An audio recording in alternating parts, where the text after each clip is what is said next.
Avant l'acte constitutionnel, plusieurs groupes de la province of Québec revendiquaient une chambre d'assemblée composée de députés élus par la population.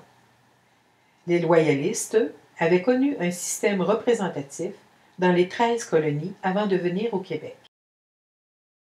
L'acte constitutionnel de 1791 redéfinit le territoire en deux provinces, le Haut-Canada et le Bas-Canada, et instaure un système représentatif.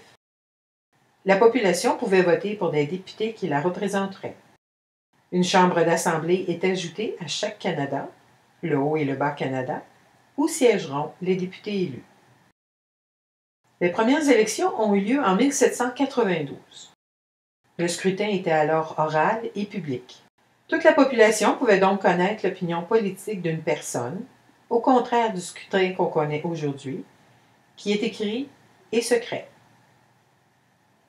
Pour avoir le droit de vote, il fallait être âgé d'au moins 21 ans, ne jamais avoir été condamné pour trahison et ne pas être conseiller législatif, membre du clergé ou chargé d'éducation.